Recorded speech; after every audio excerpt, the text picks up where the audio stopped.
Kihon Happo represent the 8 foundational techniques of Bujinkan Budo Taijutsu. Kihon Happo is broken up into 2 sections. You have the Kihon Koshi Sanpo and you have the Kihon Torite Goho. Now, sometimes this can be, the words can change. It could be Koshi Kihon Sanpo, Koshi Sanpo Kata, etc., etc. But essentially you have these 2 parts. The first 3 kata of the Kihon Happo come from the Kihon Koshi Sanpo. The 5 remaining kata come from the Torite Goho. So let's take a look at why Kihon Happo is so important. Kihon Happo, Kihon means basics. Basics are, anybody, if you've trained in this, you know basics don't mean basic, but think of a foundation. That foundation is made up of bricks, and every one of those bricks is a Kihon. When put together, all of these Kihon create what's called the Kiso. Kiso is your foundation. So the Kihon Happo, representing 8 kata or 8 techniques, each one of those is a building block. It's a starting point. And contained within that are many, many, many deep lessons in structure, balance, timing, strategy, anatomy. All of these things are contained in every one of those kata. And the Kihon Happo themselves are so important that even Hatsumi Soke's teacher, Takamatsu Soke, made a point to say that they are the foundation of all martial arts. And you think, well, how is that?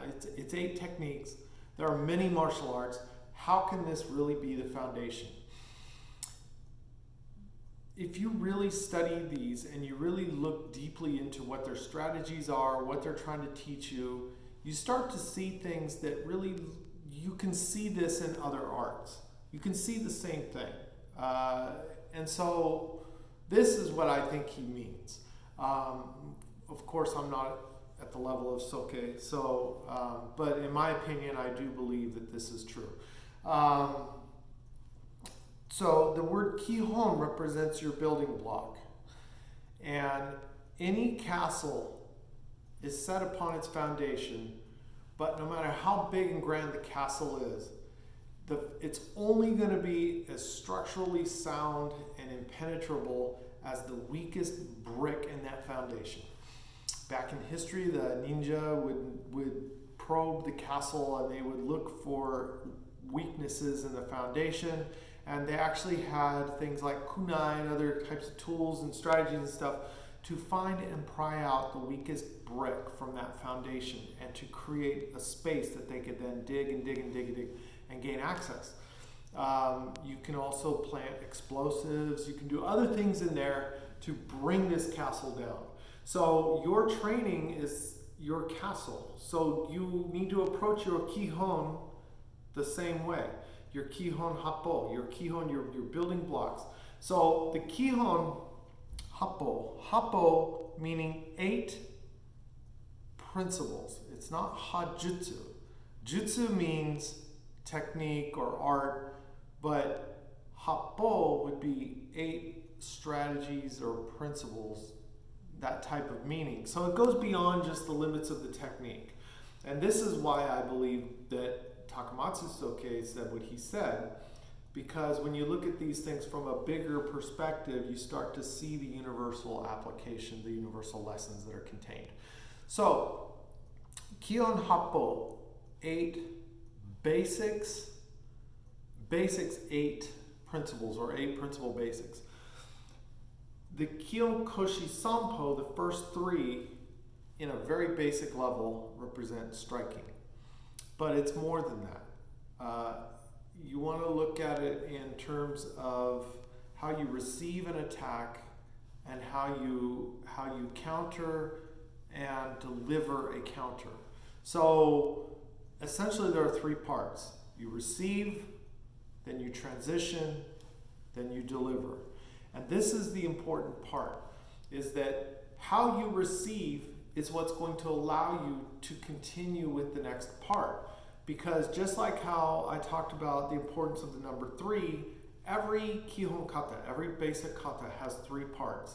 So you study and train each part individually. You isolate those parts and you practice the skills that are in there. You dig, you understand it, you learn it, you practice it, you drill it, you get it, you develop your body with it.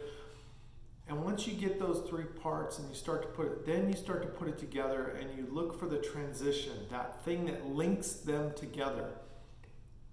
And it's in that transition that determines the success or failure of your technique. I say in my class, it's the transition where you're going to die. I'll use the example of Ichimanji no kata, where you avoid the attack and then you disrupt the attack and then you close and you counter, you hit with the shuto. But if the way I receive that attack, if I don't disrupt the individual's balance and their timing and their structure, I'm not going to be able to have the opportunity to close in. And when I'm trying to close in, I'm bringing all my vitals with me, my lungs, my arteries, and all these things I'm bringing with me. And if I'm not doing it in a way that allows me to do it safely, I'm never going to get to the point where I can deliver the shuto. And so the transition, it becomes essential in your training. But you have to first understand those parts, because it's that step 1 that allows you to be able to create the opportunity to transition into step 2 and so on into step 3. So practice your Kihon Happo very carefully. Understand what makes it work, why it does what it does. Dig deep into the essence of what it is you're trying to do. But from a physiological sense, you also have to understand the body component. It's easy to conceptualize Kihon Happo. It's easy to say, oh, I got this, and move on to the next. And a lot of people do this. They start out with a kata, and they do it a couple times, and then they're ready, they want to play. Well, that's kind of a child approach to things. If you hand a child a puzzle, the child's going to look at the puzzle, and they're going to look at the pretty colors, they're going to look at the cool shapes, then they're going to stick it in their mouth, then they're going to throw it around, and they don't actually put the puzzle together. Or maybe they'll put the puzzle together a little bit, a few pieces here and there, and then they get bored with it, and then they want to just do whatever with it. People treat kata the same way. They treat this stuff the same way. You need to really, really explore this and really dig deep and perfect the technique that's there.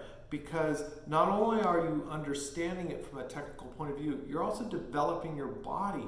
Because these Kihon, the foundation, also represents body development.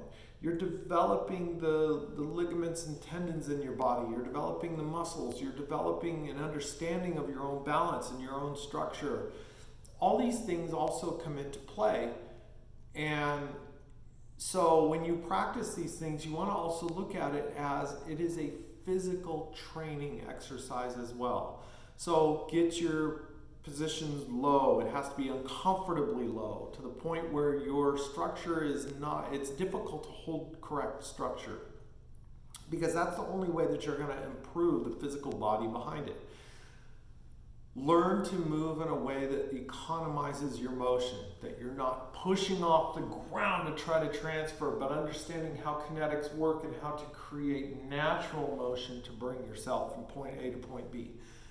Learning how to be aware, self-aware of your balance through maybe the bottoms of your feet, how your weight changes in the bottom of your feet, that tells you where your balance is at. How to get yourself lower and lower to the ground without your butt sticking out, without your balance shifting off. All of these things are very important, and if you rush your way through a kata or technique, you're never going to find that. So you have to train slowly. Training slowly is where the brain has time to analyze, and you have time to correct these things as you go, and allowing you to really dig deep and develop a really deep ability, an understanding of the kata as well. But also, it's a mental exercise. The discipline that's required to train in this manner requires you to shut everything else out of your mind and to stay singularly focused on what it is you are trying to do, and to pay absolute attention to your body, your movement, but also the effect you're having on your partner's body at the same time. This is absolutely essential to develop the mental strength that you need, that goes into a combat mindset. It goes into the mindset of a Budo Taijutsu, of somebody that studies, that can study deep, because martial arts are not clear. They're not black and white. They were never designed to be that way. You have to have the fortitude mentally to be able to keep digging when things aren't even clear, when maybe things contradict each other. You have to be able to keep analyzing and researching.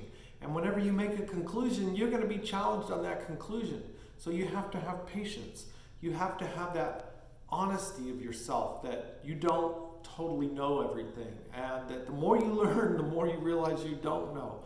And so all of that plays into the mind and your heart and your spirit to keep going, to keep pushing through, to keep digging and keep practicing. All of this together, the mind, the body, the spirit, it's a generic phrase, you hear it, but it really plays into this idea of training with just 8 techniques. But they don't, even though they're called basic technique, they are not basic. It is some of the most difficult training you can do, because it's easy to just go through and do 100 different techniques. You see it all the time. People train that way. They'll do a technique, one thing for a little bit, and then all of a sudden they're like, oh, let's do this, let's do that, let's do this, and they'll do 1,000 different techniques. They'll never do one more than once. It's always something different. They're just playing. They're in their creative mind, in their head. And so there's no discipline, because their brain is just all over the place, and their body is just moving with however the whim is in the moment that they want to move. And so they don't develop anything. And so they're never developing that disciplined concentration. You hear the term disciple to be like a student. And a disciple is a devoted student, but the root of disciple is discipline. You have to be able to stay focused, singularly focused. Think of like an archer, right? Or a sniper. Singularly focused. If you let your mind wander, you let your breathing wander, everything, then your target wanders. And so Kihon Happo itself teaches you that. If you understand and you train correctly, it works to develop those areas.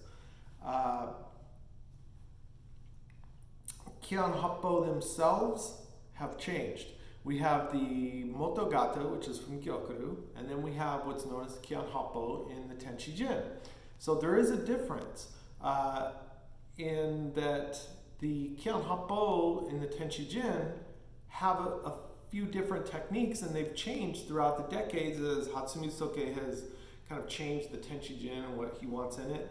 But in Gyokuru, you have the same 8 techniques that haven't changed, and the manner and the way you train them is different than what is most commonly trained down for the Tenshi-jin, and that's because it's connected to that Ruha.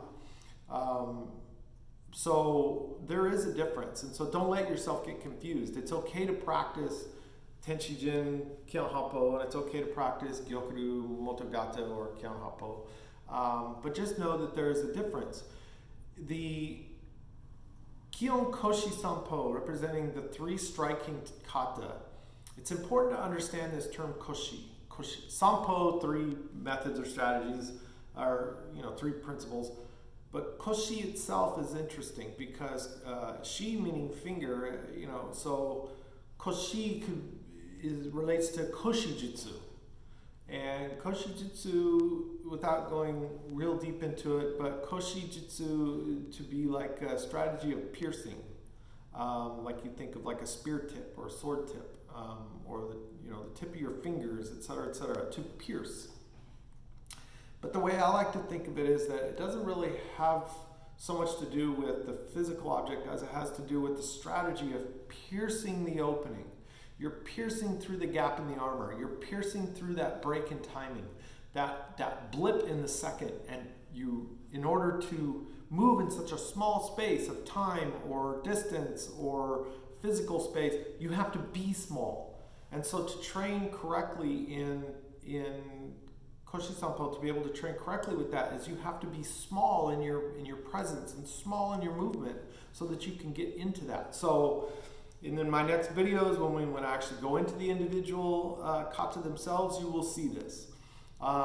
You will see this in application, but it's important to understand that concept. And with the Torite Goho 5 methods, but Torite would be like hand capture, hand seizing, et cetera, and all 5 of those do involve somebody grabbing you in some way, but understand that there's a lot more to that.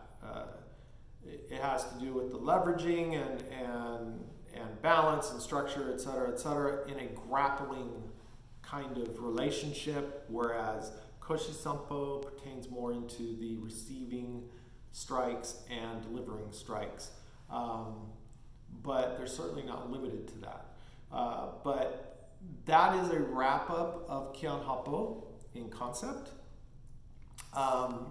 And for those of you that are in training at home and enjoying the videos that I make to help you with that, I will make a separate video for every one of those where I will go into specific details. I will even talk about the kyusho, the weak points of the body that you affect with those. But keep in mind that everything is just a starting point and nothing is ever set in stone. And the versions that I'm going to show are what I teach and train in my class as beginning level training. If you have a different teacher or you see a different version or you learn a different version, that's okay. But everybody has to start somewhere. So anyway, I hope you enjoy this. I hope it's helpful for you. Feel free to shoot me a message if you find this inspiring, if you have any questions. Otherwise, don't let this coronavirus take you down. Any downtime is optimum training time. So it's up to you. It's your choice to make it happen. So keep going, keep training, and stay strong.